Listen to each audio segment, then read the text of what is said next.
Hello good morning दोस्तों, निमी technical family में आपका हार्दिक स्वागत है। दोस्तों आज आप डिजिटल इलेक्ट्रॉनिक्स का सेकेंड क्लास को देखेंगे। अगर आपने पहली क्लास को नहीं देखा होगा तो ज़रूर देखें, वहाँ पे भी हमने 10 क्वेश्चनों को दोस्तों बहुत ही अच्छे कॉन्सेप्ट के साथ क्लियर किया था। तो दोस्तों जिस उम्मीद के साथ आप इस क्लास में आए हैं, ये क्लास आपको बहुत कुछ देना चाहती है, बहुत कुछ सिखाना चाहती है, इसलिए इस पूरे वीडियो को देखिएगा और आप महसूस कीजिएगा कि आप कितना सीख पाए हैं। तो चलिए दोस्तों इस क्लास को शेयर कर दीजिए और चैनल को सब्सक्राइब करके हमारे साथ में जुड़ जाइए और दोस्तों पूरा हमारा साथ दीजिए इस पूरे क्लास में। देखिए पहला प्रश्न है, ऑसिलेटर का मूल कार्य क्या होता है। ऑसिलेटर जो है दोस्तों ये किस युक्त की भांति काम करता है, इसका मूल कार्य क्या है। तो ध्यान दीजिएगा, दोलन उत्पन्न करना। क्या दोलन उत्पन्न करना ही दोस्तों इसका मुख्य उद्देश्य होता है। दोलन का मतलब क्या होता है, इसका मतलब है कंपन करना। इसका मतलब क्या है, कंपन करना। कंपन किसको कहते हैं, कंपन का मतलब है दोस्तों फ्रीक्वेंसी, है ना। फ्रीक्वेंसी उत्पन्न करने का काम किसका है, यह है दोस्तों ऑसिलेटर का ही काम है, फ्रीक्वेंसी को उत्पन्न करना। और देखिए आप ये सोचते होंगे दोस्तों कि जो आपकी अल्टरनेटर है ना, जिसको आप सिंक्रोनस जनरेटर भी कहते हैं, ये अल्टरनेटर भी फ्रीक्वेंसी उत्पन्न करती है। ये दोस्तों केवल फ्रीक्वेंसी नहीं, ये पावर जब उत्पन्न करती है, P बराबर वोल्टेज और करंट और कॉस फाई, है ना। ये जो पावर है, इस पावर में फ्रीक्वेंसी है, अलग से ये फ्रीक्वेंसी उत्पन्न नहीं करती, लेकिन ये जो ऑसिलेटर है ये दोस्तों अलग से फ्रीक्वेंसी उत्पन्न करने का इसका काम है। अब देखिए एम्पलीट्यूड को बढ़ाने का काम कौन करता है। तो एम्पलीट्यूड को बढ़ाने का काम है दोस्तों एम्पलीफायर का। नोट कीजिएगा अपने नोटबुक में, एम्पलीफायर का ये काम है एम्पलीट्यूड को बढ़ाना। लेकिन दोस्तों एम्पलीट्यूड का मतलब क्या होता है वो सुनिए। तो जो आपकी एम्पलीट्यूड है ना, इसको हिंदी में कहते हैं दोस्तों आयाम। क्या कहा जाता है इसको हिंदी में कहा जाता है आयाम। आयाम को बढ़ाना, एसी का वो कौन सा राशि है जिसके आयाम को बढ़ाती है एम्पलीफायर। तो लिखे वो दोस्तों है, पहली राशि है पावर और दूसरी राशि है वोल्टेज। पावर है, वोल्टेज है और करंट है। इन तीनों के आयाम को बढ़ाने का काम है, यह है दोस्तों एम्पलीफायर का, है ना। आयाम को बढ़ाने का काम कौन करता है, एम्पलीफायर करती है। अगला है कोडिंग को निश्चित आकार प्रदान करना। देखिए दोस्तों आपके पास दो प्रकार की युक्ति होती है, एक होती है एनकोडर, एक होता है डीकोडर, है ना। एक एनकोडर, एक होता है डीकोडर। तो जो आपकी कोडिंग को निश्चित आकार प्रदान करना है वो दोस्तों काम है एनकोडर का। ये काम किसका है, ये एनकोडर का ही काम है ना। एनकोडर का काम है कि कोडिंग को निश्चित आकार प्रदान करना। और डीकोडर का काम क्या है, नोट कीजिएगा दोस्तों, जो आपका डीकोडर है इसका काम है सिग्नल को, किसको दोस्तों, ये सिग्नल को डिस्प्ले कराता है। सिग्नल को डिस्प्ले कराने का काम किसका है, तो सिग्नल को डिस्प्ले कराने का काम है दोस्तों ये डीकोडर का है। सुनिए, एनकोडर और डीकोडर दो प्रकार की युक्ति होती है। ये कोडिंग को निश्चित आकार प्रदान करता है एनकोडर, और डीकोडर क्या करता है, ये सिग्नल को डिस्प्ले कराता है। जैसे कि आप सीआरओ में देखते हैं करंट का सिग्नल किस प्रकार का है ना। मान लीजिए करंट का सिग्नल दोस्तों इस प्रकार का है ना। ये करंट का सिग्नल है, सीआरओ से आप देख रहे हैं करंट के सिग्नल को, या फिर आप वोल्टेज के सिग्नल को देख रहे हैं। तो ये किसके माध्यम से डिस्प्ले हो रहा है, ये डीकोडर के माध्यम से डिस्प्ले हो रही है ना। तो ये होती है सिग्नल, करंट, वोल्टेज और पावर की सिग्नल को यह डिस्प्ले कराती है। और एनकोडर क्या करता है, कोडिंग को निश्चित आकार प्रदान करता है। और एसी को डीसी में परिवर्तित कराने का काम किसका है, तो दोस्तों ये रेक्टिफायर का है। ये किसका है, ये रेक्टिफायर का है ना। रेक्टिफायर का काम है ये एसी को डीसी में परिवर्तित कराना। लेकिन आप दोस्तों पढ़ते होंगे कि डायोड, है ना, तो डायोड का भी दोस्तों काम यही है, एसी को डीसी में कन्वर्ट कराना। लेकिन आप ये ध्यान रखिए कि रेक्टिफायर के अंदर डायोड ही लगा होता है। रेक्टिफायर के अंदर क्या लगी होती है, इसके अंदर डायोड ही लगी होती है ना। डायोड लगी होती है, यही डायोड एसी पावर को AC को DC में परिवर्तित करता है, यही डायोड है जो AC को DC में परिवर्तित करता है। दोस्तों आपके कन्वर्टर जो है ना, वो दोस्तों यही चीज होती है, कन्वर्टर के अंदर भी डायोड ही लगा होता है ना। तो ये इसका सही आंसर है, ऑप्शन नंबर बी इसका करेक्ट आंसर है। दोस्तों इस क्लास को भी शेयर कर दें, और अगर चैनल को आपने सब्सक्राइब नहीं किया होगा तो जरूर सब्सक्राइब करें, और कमेंट करके बताएं कि कल आपको किस टॉपिक पे क्लास चाहिए। दोस्तों हम उसी टॉपिक पे आपके लिए नए नए क्वेश्चन लेकर जरूर आएंगे। देखिए क्वेश्चन नंबर 12 है कि कॉमन एमीटर एम्पलीफायर लब्धि सबसे अधिक किस आवृत्ति पर प्राप्त होती है। देखिए दोस्तों जो आपकी कॉमन एमीटर एम्पलीफायर है, इसका एक ग्राफ है, उस ग्राफ को समझिए आप। ये देखिए ये एक ग्राफ है ना, ये क्या है, एक ग्राफ है। यहाँ पे देखिए फ्रीक्वेंसी जो होती है ना, उसका दोस्तों इस प्रकार से ग्राफ बनता है। कॉमन एमीटर का जो कॉमन एमीटर एम्पलीफायर की जो ग्राफ है, फ्रीक्वेंसी वाली ग्राफ, वो दोस्तों इस प्रकार से इसकी ग्राफ बनती है। आप यहाँ से देखिए ये वाली जो भाग है और ये वाली जो भाग है, इसको आप देखिए, यहाँ पे निम्न दर है ना, क्या है, निम्न दर है, यहाँ पे उच्च दर है। ये आप समझिए निम्न दर और उच्च दर।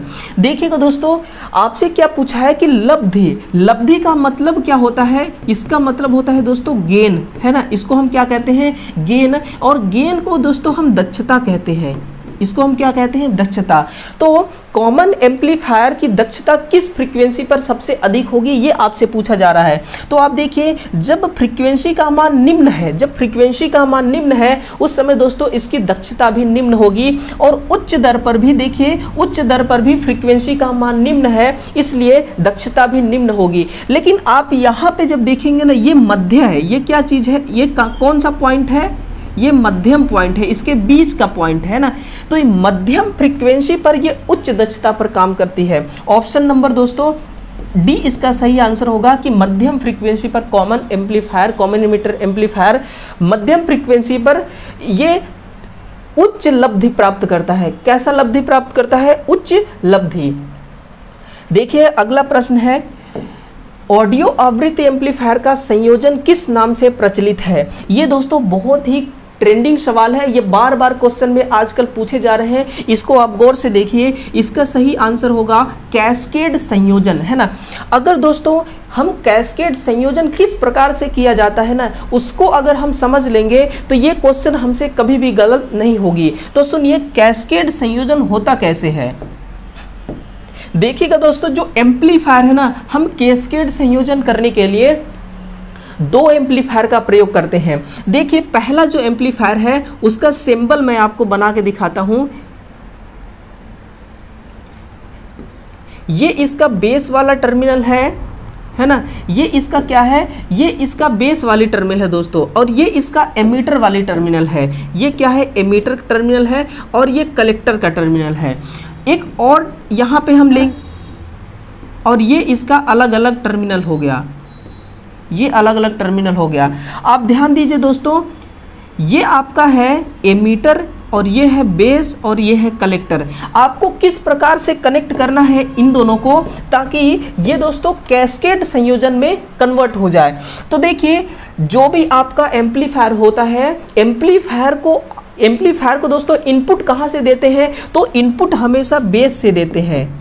नोट कीजिएगा इस चीज को, इनपुट बेस से देते हैं, और आउटपुट कहां से प्राप्त करते हैं, आउटपुट कलेक्टर वाले टर्मिनल से। तो जब दोस्तों आप कलेक्टर वाले टर्मिनल के साथ में एक प्रतिरोध जोड़ देंगे, यहां पे आप एक प्रतिरोध जोड़ दीजिए, और इस प्रतिरोध का कनेक्शन कर दीजिए दूसरे वाले एम्पलीफायर के इनपुट में, यानी कि बेस वाले टर्मिनल में। और इसी प्रतिरोध, ये क्या है, प्रतिरोध R है, और इसी के समांतर क्रम में एक आप कैपेसिटर लगा दीजिए। इसके समांतर में आप एक कैपेसिटर इस प्रकार से लगा दीजिए, और इसको दोस्तों इससे कनेक्ट कर दीजिए। ये क्या है, कैपेसिटर है ना। ये है दोस्तों पहला एम्पलीफायर, ये है दूसरा एम्पलीफायर। अब ध्यान दीजिए, जो पहले वाले एम्पलीफायर का आउटपुट है दूसरे वाले एम्पलीफायर के इनपुट में दिया जा रहा है, और आउटपुट जो पहला वाला एम्पलीफायर का आउटपुट है, इसमें आप एक रजिस्टर जोड़े हैं और एक कैपेसिटर जोड़े हैं। तो दोस्तों इसको हम RC कपलिंग भी कहते हैं। इसको हम क्या कहते हैं, RC कपलिंग भी इसी को कहा जाता है, आरसी कपलिंग, है ना।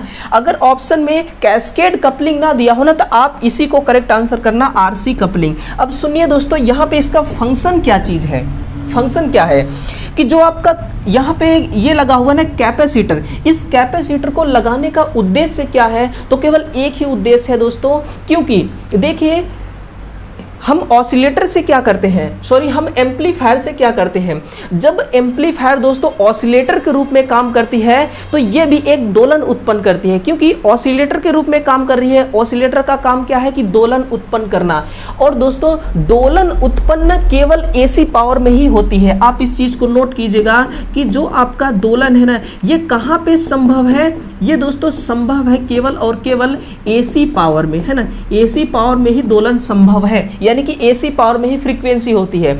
तो जो पहले वाले एम्पलीफायर से इनपुट जा रहा है, सॉरी इनपुट आ रही है और जो आउटपुट में जा रही है दूसरे वाले एम्पलीफायर के पास, तो ये केवल एसी सिग्नल होना चाहिए। कौन सी सिग्नल, केवल एसी सिग्नल ही होनी चाहिए, है ना। इसीलिए हम लगाते हैं यहाँ पे कैपेसिटर। कैपेसिटर क्या करता है, डीसी सिग्नल को ब्लॉक कर देता है, ये पास नहीं होने देता है, इसलिए यहाँ पे लगाया जाता है दोस्तों कैपेसिटर, ताकि केवल एसी सिग्नल यहाँ से बाहर निकल सके, यानी कि इसको इनपुट मिल सके और दोलन का उत्पादन किया जा सके। तो इस प्रकार से दोस्तों कैस्केड कनेक्शन होता है। उम्मीद है आपको कभी नहीं भूलेगा दोस्तों, ठीक है। अब सुनिए, ये जो आपका स्कॉट कनेक्शन है ना, ये क्या चीज है, तो दोस्तों स्कॉट कनेक्शन कहाँ पे संभव है, ये दोस्तों केवल परिणामित्र में ही संभव है।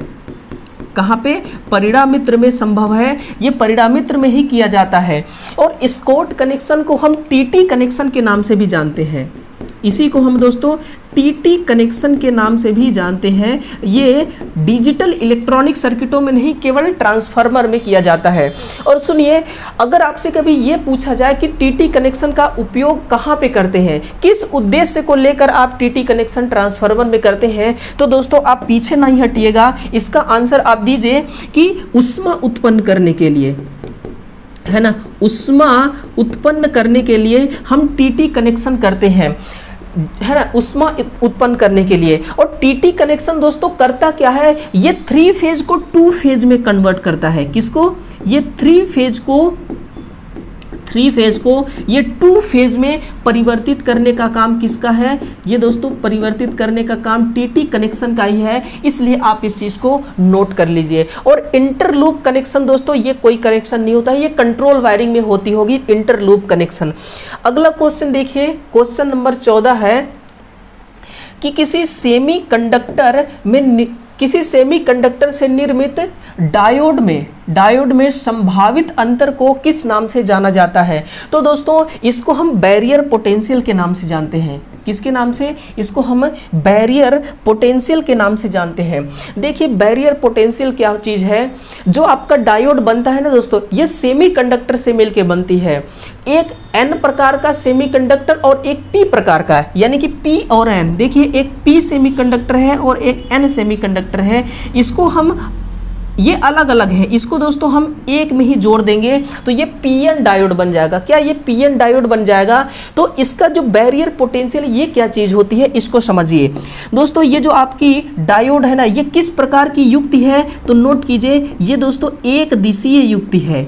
एक दिशीय का मतलब क्या है, ये केवल और केवल एक ही दिशा में काम कर सकती है, दूसरे दिशा में काम नहीं कर सकती। तो जब आप इसका कनेक्शन करते हैं, इसमें 2 प्रकार का कनेक्शन होता है। पहला तो फॉरवर्ड बायसिंग होती है, फॉरवर्ड बायसिंग। ये बायसिंग क्या है दोस्तों, ये कनेक्शन को ही बायसिंग कहा जाता है, फॉरवर्ड बायसिंग। और एक होती है रिवर्स बायसिंग। ये 2 प्रकार की बायसिंग है। तो ये ये किस तरह काम करती है दोस्तों, जब आप इसको फॉरवर्ड बायसिंग करेंगे तो ये फॉरवर्ड बायसिंग में दोस्तों ये बंद स्विच की तरह काम करता है ना। और रिवर्स बायसिंग में ये खुला स्विच की तरह काम करती है, डायोड खुला स्विच की तरह काम करती है। तो सुनिए, जब अगर सर्किट में स्विच खुला होगा तो बताइए करंट का प्रवाह होगी क्या, नहीं होगी। अगर स्विच बंद है तो ही करंट का प्रवाह होगी। तो फॉरवर्ड बायस में क्या करते हैं, जब इसको कनेक्शन करते हैं दोस्तों, तो इसमें फॉरवर्ड बायस में करंट का प्रवाह होता है। और जब इसको हम रिवर्स बायस में करते हैं तो करंट का प्रवाह नहीं होता। वजह क्या है, वजह एक ही चीज है कि जो आपका ये जो बीच का दोस्तों ये गैप है है ना। आप किसी भी दो चीज को, किसी भी दो धातु हो, कोई दो वस्तु हो, अगर उसको आप एक जोड़ेंगे तो एक ज्वाइंट बन जाता है ना। तो वो ज्वाइंट है दोस्तों, यही ज्वाइंट है जहां पे बैरियर पोटेंशियल का मान अधिक हो जाता है। क्या होती है? बैरियर पोटेंशियल, यानी कि ये दोस्तों ये करंट को पास नहीं होने देती है रिवर्स बायसिंग में। वो वजह कौन सा है? वो वजह है दोस्तों बैरियर पोटेंशियल ही है। यानी कि इसकी जो मोटाई है ना दोस्तों, ये बढ़ जाती है। इसकी जो मोटाई है, इसका जो लेयर है, ये लेयर बढ़ जाती है, इसलिए बैरियर पोटेंशियल का मान भी बढ़ जाता है। और बैरियर पोटेंशियल, बैरियर से आप समझ रहे होंगे, बैरियर का मतलब क्या होता है? रुकावट पैदा करना। बैरियर का मतलब क्या है दोस्तों? रुकावट पैदा करना, है ना, रुकावट पैदा करना। और जब रुकावट पैदा कर देगा ये, तो बताइए करंट का प्रवाह होगा क्या? नहीं। इसलिए हम चाहते हैं दोस्तों बैरियर पोटेंशियल कम से कम हो। तो ये चीज है बैरियर पोटेंशियल। अगला देखिए, पीक इनवर्स वोल्टेज क्या है? ये भी दोस्तों डायोड का ही एक वोल्टेज है। वह वोल्टेज अपने नोटबुक में नोट कीजिएगा, वह वोल्टेज जिसको दोस्तों ये सहन कर लेता है ना, जिस वोल्टेज को ये सहन कर लेता है। आप ये समझिए कि आपकी एक मोटर है, वो मोटर दोस्तों सिंगल फेज की मोटर है, 230 वोल्ट से आप उसको चलाते हैं। अगर आप उसको 415 वोल्ट दे देंगे तो वो जल जाएगी। क्या करेगी? वो जल जाएगी। तो वो इसकी क्या होगी दोस्तों? वो इसकी पीक इनवर्स वोल्टेज हो गई। यानी कि वह वोल्टेज, जितने वोल्टेज को आपका डायोड सहन कर सके, वो कहलाता है पीक इनवर्स वोल्टेज। इसको हम दोस्तों शॉर्ट में PIV वोल्टेज भी बोलते हैं, है ना। PIV वोल्टेज भी इसी को कहा जाता है। अगला देखिए, नी वोल्टेज। ये नी वोल्टेज कहाँ होती है? तो ये भी डायोड में ही होती है। और नी वोल्टेज किसको कहते हैं? वह वोल्टेज जो दोस्तों चालू होने के लिए आवश्यक है। वह वोल्टेज जितना वोल्टेज आवश्यक है डायोड को चालू करने के लिए। फिर वही एग्जांपल लेंगे, जो आपकी मोटर है 230 वोल्ट पे चलती है, अगर उसको आप 100 वोल्ट देंगे तो क्या वो चल पाएगी? नहीं चल पाएगी, क्योंकि उसको आवश्यक है, उसको जरूरी है 230 वोल्ट देना। जब तक आप उसको 230 वोल्ट नहीं देंगे तो वो चलेगी नहीं। बस यही है दोस्तों नी वोल्टेज। डायोड का नी वोल्टेज यही है कि आवश्यक वोल्टेज। क्या है ये? आवश्यक वोल्टेज ही नी वोल्टेज कहलाती है, कि इसको इतना देना जरूरी है, नहीं तो ये काम नहीं करेगी, है ना। और क्रिटिकल वोल्टेज क्या है दोस्तों? क्रिटिकल वोल्टेज यही है, सहनशील वोल्टेज ही है। अगर इससे अधिक वोल्टेज दे देंगे तो आपकी डायोड खराब हो सकती है, डैमेज हो जाएगी। ये चीज होती है critical voltage. Option number B इसका करेक्ट आंसर होगा। आगे बढ़िए, क्वेश्चन नंबर 15 की ओर चलिए। क्वेश्चन नंबर 15 की, यदि पीएन डायोड में अशुद्धि जर्मेनियम की हो तो डिप्लेशन लेयर की मोटाई कितनी होगी? वही दोस्तों क्वेश्चन आपके सामने दोबारा आके खड़ी हो गई। देखिए डिप्लेशन लेयर के नाम से, है ना। मैं फिर बनाने की कोशिश करूंगा एक P और N प्रकार की डायोड।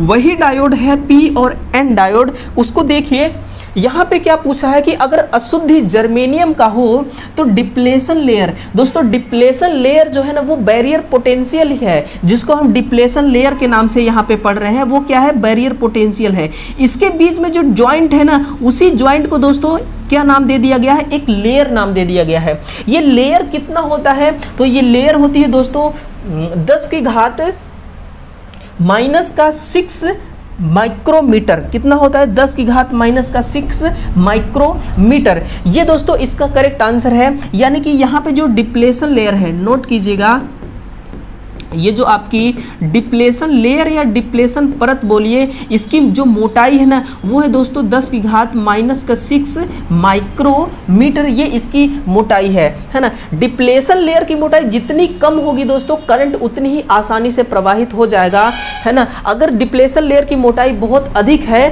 तो फिर ये करंट को पास नहीं होने देगा। इसीलिए इसको एक दिशी युक्ति कहा जाता है डायोड को, है ना। तो दोस्तों डायोड और रेक्टिफायर से संबंधित बहुत क्वेश्चन है इसमें। आप बस देखते रहिए इस वीडियो को और समझते रहिए पॉइंटों को। क्वेश्चन नंबर 16 क्या कह रहा है कि एक्सक्लूसिव गेट का प्रयोग कहाँ किया जाता है? एक्सक्लूसिव गेट का प्रयोग किया जाता है कहाँ पे बताइए? तो दोस्तों जो आपकी एक्सक्लूसिव गेट है ना, इसका प्रयोग दो जगह पे करते हैं। कहाँ पे? एक तो कोड कन्वर्जन में, है ना, कोडिंग को कन्वर्ट करने में, तो कोड कन्वर्जन में। और दूसरा जो इसका उपयोग है दोस्तों वो है पेरिटी चेकिंग में, किसमें, दूसरा क्या है, पेरिटी चेकिंग। मैं यहां पे नोट कर देता हूं दोस्तों, पेरिटी चेकिंग। ये पेरिटी चेकिंग को समझना बहुत ही जरूरी है कि पेरिटी चेकिंग आखिर में होती क्या चीज है। तो समझिएगा मेरे भाइयों, जो पेरिटी चेकिंग है ये क्या कहती है, जब आप अपने लैपटॉप चलाते हैं या अपने कंप्यूटर को चलाते हैं तो उसमें क्या होता है कि जो कीबोर्ड दिया होता है उसमें दोस्तों नंबरिंग होती है 0 से लेकर 9 तक। तो जब आप सिग्नल देते हैं ना अपने सिस्टम को, तो कोई भी संख्या लिखना होता है तो 1, 4, 10, 9 जो भी आप लिखते हैं वो लिख देते हैं।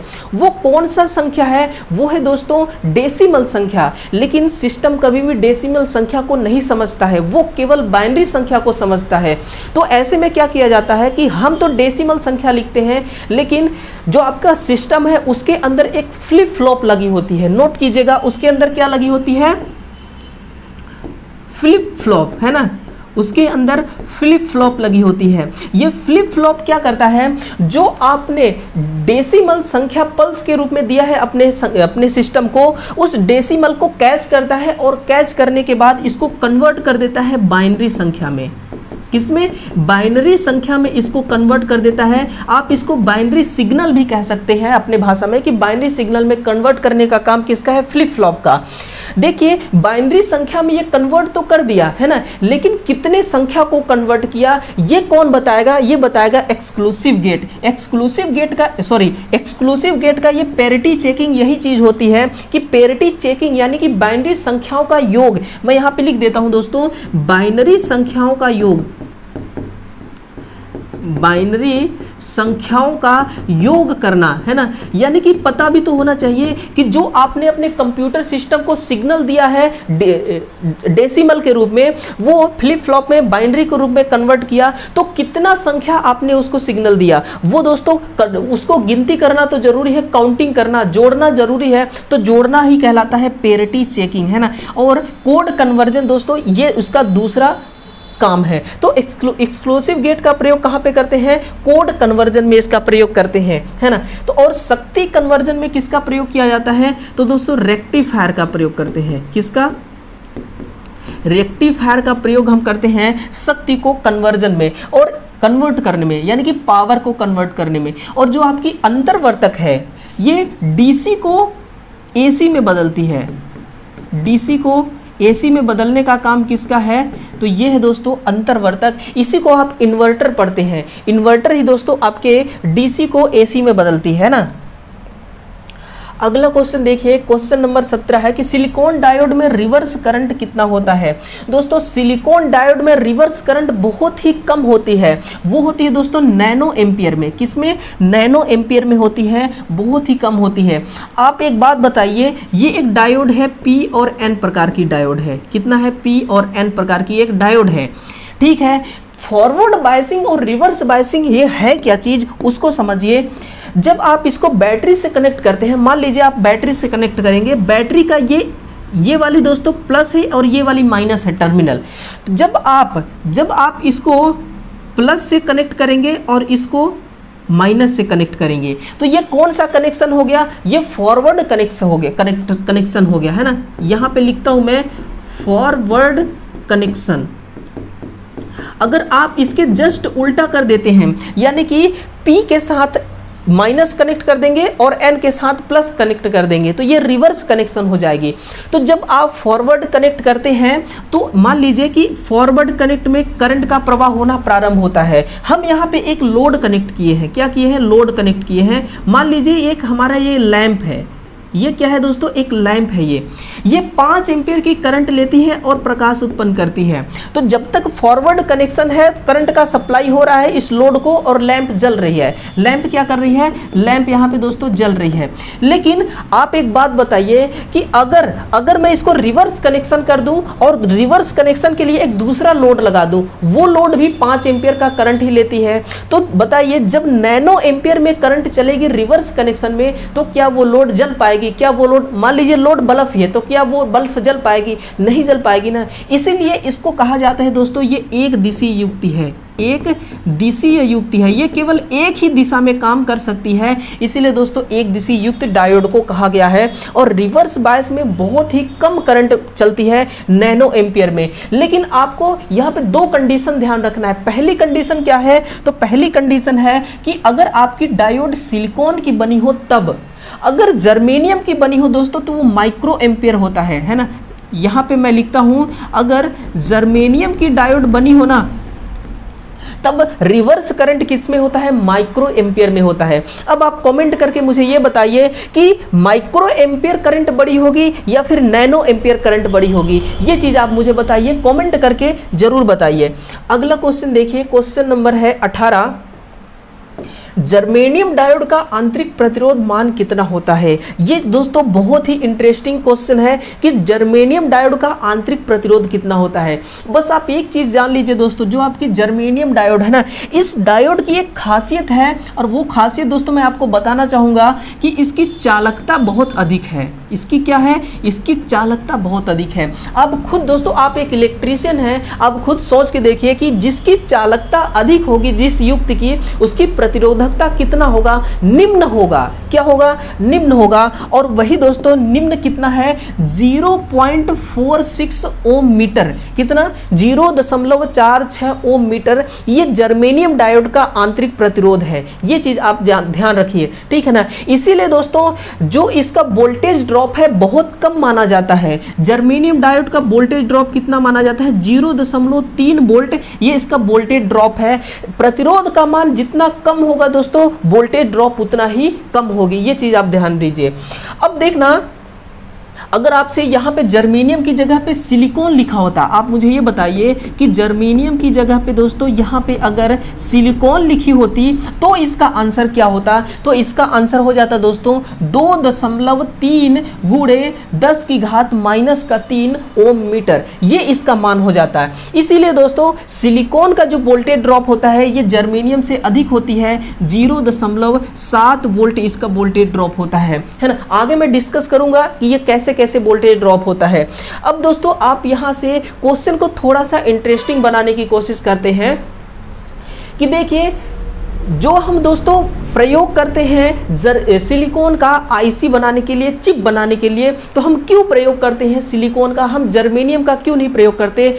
हालांकि जो सेमीकंडक्टर है ये दोस्तों जर्मेनियम और सिलिकॉन केवल ऐसा सेमीकंडक्टर है, अर्धचालक है, जो शुद्ध है, इसमें किसी भी प्रकार की कोई अशुद्धि नहीं मिलाई गई है ना, किसी भी प्रकार की कोई अशुद्धि नहीं मिलाई गई है। तो फिर हम इन दोनों का प्रयोग क्यों नहीं करते, हम हमेशा सिलिकॉन का ही क्यों प्रयोग करते हैं, ये चीज दोस्तों ध्यान रखिए।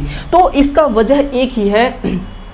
वजह क्या चीज है दोस्तों, कि इसकी जो तापमान सहनशीलता है ना, इसकी जो तापमान सहनशीलता है दोस्तों वो बहुत अधिक है। वो कितना है, 250 डिग्री सेंटीग्रेड, 250 डिग्री सेंटीग्रेड इसकी तापमान सहनशीलता है। अब सुनिए, जो आपके मोबाइल में दोस्तों चिप लगा हुआ है, आपके जो सिस्टम है, लैपटॉप सिस्टम, कंप्यूटर जो भी है, आप उसमें चिप का इस्तेमाल करते हैं, आप आईसी बनाते हैं, या फिर जो आपके कैमरे का चिप है वो सब किसका बना हुआ है, वो दोस्तों सिलिकॉन का ही बना हुआ है। वो किसका बना हुआ है, सिलिकॉन का। हम सिलिकॉन का किस लिए बनाते हैं, क्योंकि देखिए दोस्तों, चाहे वो आपका मोबाइल फ़ोन हो, चाहे वो आपका लैपटॉप कंप्यूटर सिस्टम हो, आप मेमोरी का प्रयोग तभी करते हैं जब आपके सिस्टम का इंटरनल मेमोरी उतना नहीं होता है, इंटरनल मेमोरी का स्टोरेज उतना नहीं होता है जितना कि आपको चाहिए। इसलिए आप अलग से मेमोरी का इस्तेमाल करते हैं। और जब भी अलग से मेमोरी आप लगाएंगे तो आपका लगाने का एक ही उद्देश्य होगा कि अधिक से अधिक डाटा को स्टोर करना, है ना।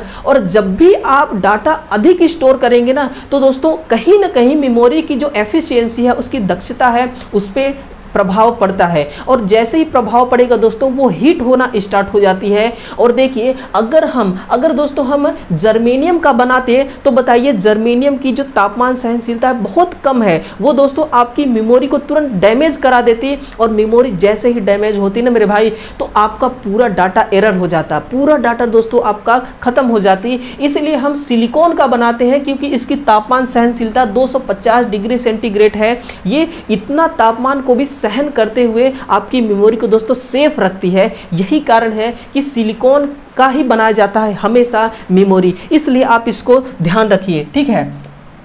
अगला देखिए, ये किसका मान दे रखा है, तो ये मान है मेरे भाई, ये है रबर का। किसका है, ये है रबर का। रबर क्या है, ये एक प्रकार का कुचालक पदार्थ है, इसमें से करंट का प्रवाह दोस्तों हो नहीं सकता किसी कंडीशन में, है ना। कंडीशन अगर बहुत ज्यादा अप्लाई करें तो क्यों नहीं होगा, लेकिन रबर एक कुचालक की श्रेणी में आता है और उसकी प्रतिरोध कितना है, 1×10⁻³ ओम मीटर। दोस्तों एक की इसका मतलब क्या है, अच्छा ये बताइए आप, ये जो 10⁻³ है और 10⁻+3 है, इसका मतलब क्या है। सुनिए, 10⁻³ का मतलब क्या है कि एक के आगे आप 3 जीरो लगा दीजिए, ये 1000 10⁻³ के बराबर है। लेकिन 10⁻³ का मतलब क्या है दोस्तों, इसका मतलब है कि 0.001 ओम। कितना, 0.001 ओम। तो बताइए इसमें से बड़ा कौन है, माइनस वाला या प्लस वाला। तो हमेशा दोस्तों बड़ा होता है माइनस वाला। माइनस वाला संख्या चाहे कितना भी बड़ा क्यों ना हो जाए, जितना बड़ी माइनस में संख्या होगी दोस्तों उतना ही प्रतिरोध का मान कम होगा, उतना ही प्रतिरोध का मान कम होगा। ये चीज आप ध्यान रखिए, है ना। अगर यहाँ पे ना दोस्तों 2 लगा होता ना, फिर भी ये इससे छोटी ही होती। तो ये किसका है, रबर का है। अब देखिए, ये जो आपका अगला दे रखा है, ये दोस्तों किसका है, तो ये है आपका, ये तांबा का है। किसका है, ये तांबा का, जिसको आप कॉपर पढ़ते हैं ना। तो कॉपर का आंतरिक प्रतिरोध होता है 1.7 × 10⁻⁸ ओम मीटर। और इसी के साथ में आप इसको भी जान लीजिए, ये है दोस्तों एल्यूमिनियम का, एल्यूमिनियम का आंतरिक प्रतिरोध है ये, है ना। एल्यूमिनियम का आंतरिक प्रतिरोध है। बस आप एक कॉन्सेप्ट ध्यान रखिए कि एल्यूमिनियम की चालकता कम होती है कॉपर से, है ना, इसीलिए कॉपर का प्रतिरोध भी कम है। देखिए दोस्तों, कॉपर का प्रतिरोध 1.7 है और एल्यूमिनियम का 2.7 है, यानी कि 1 ओम अधिक है इसका प्रतिरोध, है ना। बाकी तो 10⁻⁸ और 10⁻⁸ दोनों में एक समान है। तो ये रहा दोस्तों इसका पूरा डिटेल मैं आपके सामने प्रस्तुत कर चुका हूं। अगले क्वेश्चन की ओर बढ़ते हैं। क्वेश्चन नंबर 19 है कि डायोड किस प्रकार की युक्ति है। बहुत ही अच्छा क्वेश्चन आपके सामने आया है, पूरा समझने की कोशिश कीजिएगा दोस्तों। ये क्लास बारी बारी से करके आपको बहुत कुछ दे रहा है, बहुत कुछ डिलीवर कर रहा है। आप दोस्तों इस नॉलेज को रिसीव करने की अपनी पूरी कोशिश कीजिएगा। देखिए डायोड है, ये किस प्रकार की युक्ति है। ये दोस्तों ना, ये एक नॉन लीनियर युक्ति है। कैसी युक्ति है, ये एक नॉन लीनियर युक्ति है। नॉन लीनियर का मतलब क्या है, नॉन लीनियर का मतलब है दोस्तों जो ओम के नियम को नहीं मानता है ना, ओम के जो नियम को नहीं मानता है, ओम के नियम को जो नहीं मानता है उसको हम कहते हैं नॉन लीनियर। यानी कि नॉन लीनियर ओम के नियम को ना मानने वाली युक्ति है नॉन लीनियर। अब समझिए, जितने भी दोस्तों इलेक्ट्रॉनिक युक्ति है, मैं आपको यहाँ पे एक पॉइंट लिखाता हूँ, जितने भी इलेक्ट्रॉनिक युक्ति हैं ये सब के सब दोस्तों, ये कोई भी युक्तियां ओम के नियम को नहीं मानती हैं, इलेक्ट्रॉनिक युक्तियां। फिर कौन सी युक्ति है जो ओम के नियम को मानती है, तो वो दोस्तों विद्युतीय युक्ति है। ये कौन सी है, विद्युतीय युक्तियां या उपकरण, बोलिए विद्युतीय उपकरण है, यही दोस्तों ओम के नियम को मानती है। अच्छा, इनमें ऐसा है क्या चीज जो कि नॉन लीनियर की कैटेगरी में आ गए। तो सुनिए, मैंने आपको अभी दोस्तों कुछ ही क्वेश्चन पहले मैं आपको बताया था कि डायोड का वोल्टेज ड्रॉप, याद कीजिए मैंने आपको बताया था डायोड का वोल्टेज ड्रॉप 0.3 और 0.7 वोल्ट। वही दोस्तों आपके सामने आके क्वेश्चन खड़ी हो गई। तो देखिए ये नॉन लीनियर की कैटेगरी में क्यों आता है। ओम का नियम क्या कहता है, ओम का नियम ये कहता है कि भैया V समानुपाती I, ये दोस्तों होना चाहिए, V समानुपाती I होना चाहिए।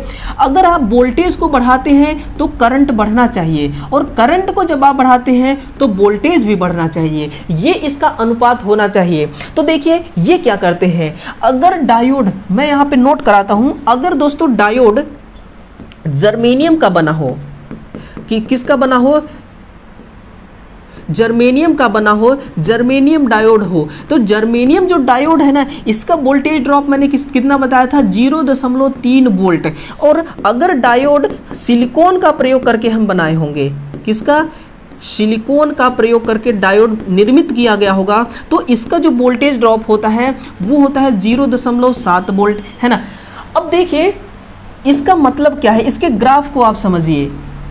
हम यहाँ पे ग्राफ बनाते हैं, ये देखिए, ये एक हम बना रहे हैं पहले दोस्तों जर्मेनियम डायोड का ग्राफ, ठीक है। यहाँ पे हम वोल्टेज देते हैं, ये क्या है, वोल्टेज है, ये है करंट। मैं जिस प्रकार से वोल्टेज को बढ़ाऊंगा करंट का मान बढ़ना चाहिए, और दोस्तों कुछ नहीं हमें पता। हम वोल्टेज बढ़ाते हैं लेकिन करंट का मान नहीं बढ़ेगा। कब तक नहीं बढ़ेगा? जब तक दोस्तों, जब तक 0.3 वोल्ट ड्रॉप नहीं हो जाता। कितना? 0.3 वोल्ट ड्रॉप नहीं हो जाता, तब तक करंट का मान नहीं बढ़ेगा, है ना, तब तक करंट का मान नहीं बढ़ेगा। यानी कि इस पॉइंट तक 0.3 वोल्ट ड्रॉप हो चुका होता है, फिर यहां से अचानक बढ़ जाता है इस डायोड का वोल्ट करंट। इसी प्रकार से अगर आप सिलिकॉन डायोड को देखेंगे तो सिलिकॉन डायोड 0.7 वोल्ट इसका वोल्टेज ड्रॉप होता है।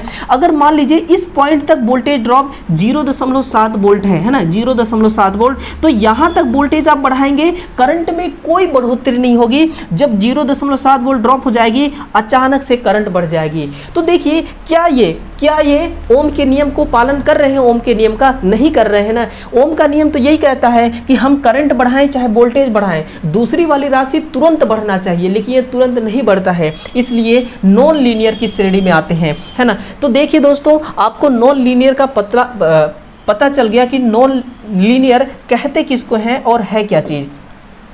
अगले क्वेश्चन से मिलिए कि किसी बिंदु पर यूजेटी ऋणात्मक मान प्रदान करता है, वह कौन सी बिंदु है? उस बिंदु को क्या कहते हैं दोस्तों? उस बिंदु का आप मान बताइए।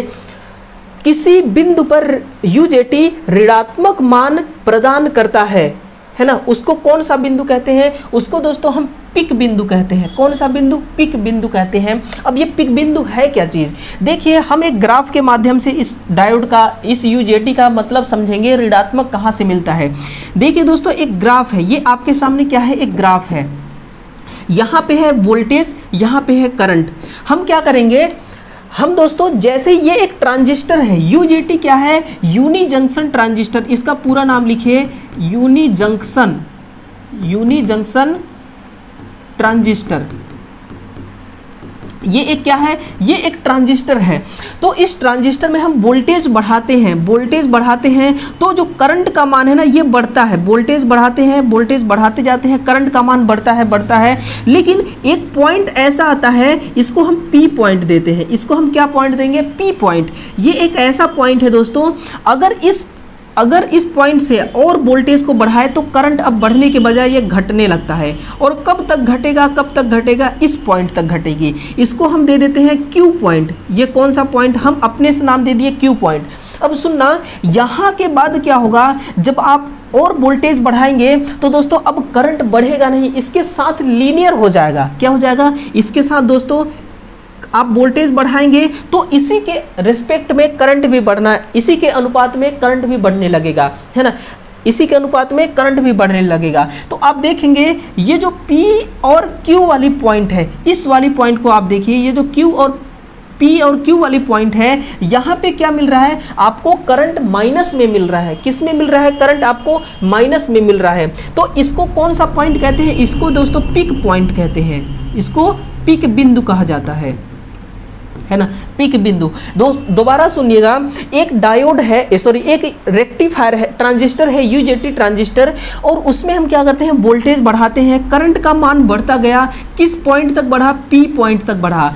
फिर हम और वोल्टेज बढ़ाए तो ये जो आपका करंट का रेशियो है ना, अनुपात, ये दोस्तों बढ़ने के बजाय ये घटने लगा, और घट के जीरो नहीं हुआ, ये दोस्तों कहाँ पे आके रुक गया? ये क्यू पॉइंट पे आके रुक गया। अब आप वोल्टेज को बढ़ाते गए तो वोल्टेज के अनुसार ही ये बढ़ रहा है, इसी के अनुपात में बढ़ रहा है ना, इसी के अनुपात में ये देखिए बढ़ रहा है। वोल्टेज आप बढ़ाते जाइए, ये बढ़ता जाएगा, है ना, वोल्टेज बढ़ाते जाएंगे, ये बढ़ती जाएगी।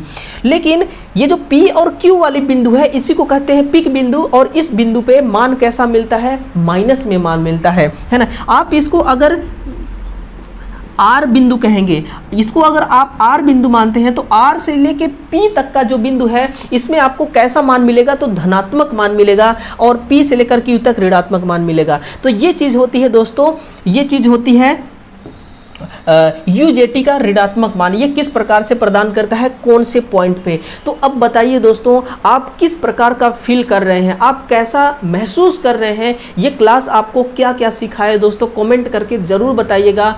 आप अपनी राय देने में पीछे कभी ना हटें, आप अपनी राय जरूर दें, आपके मन में क्या चल रहा है, ये क्लास आपको कितना कुछ सिखा पाया, क्या कमी था इस क्लास में, क्या खूबी थी इस क्लास में, वो जरूर पेश करें दोस्तों, हमारे तक अपनी बात जरूर पहुंचाएं। हम दोस्तों आपकी हर बात को गौर से पढ़ेंगे, गौर से हम समझने की कोशिश करेंगे। और आप कमेंट करके बताइए कि कल आपको कौन सा क्लास चाहिए, हम पूरे शिद्दत के साथ दोस्तों उस टॉपिक का वीडियो आपको जरूर देंगे। हमारा केवल एक ही उद्देश्य रहता है कि हम आपको प्रश्नों के माध्यम से अधिक प्रश्न दोस्तों हम सॉल्व करा सकें। आपके एग्जाम होने से पहले ना, मैं दोस्तों वादा करता हूं आपसे कि आपका एग्जाम होने से पहले मैं आपको इलेक्ट्रिशियन थ्योरी का बहुत से अधिक क्वेश्चन देने का अपना पूरा दोस्तों महत्वपूर्ण भूमिका निभाऊंगा। और आप भी अपना दोस्तों भूमिका निभाइए, इस फैमिली का हिस्सा बनिए, है ना, इस फैमिली का मेंबर बनिए दोस्तों, हमसे जुड़ करके आप तैयारी कीजिए, हम आपका पूरा सहयोग करेंगे, पूरा आपका मदद करेंगे। तो चलिए दोस्तों, कल फिर से हम मिलते हैं, इंतजार कीजिएगा। हम आपके इंतजार को दोस्तों एतबार में बदलने के लिए जरूर आएंगे और नए क्वेश्चनों के साथ आएंगे और नए कॉन्सेप्ट के साथ आपको सिखाएंगे दोस्तों। तब तक के लिए आप सभी विद्यार्थियों का मेरा जय हिंद।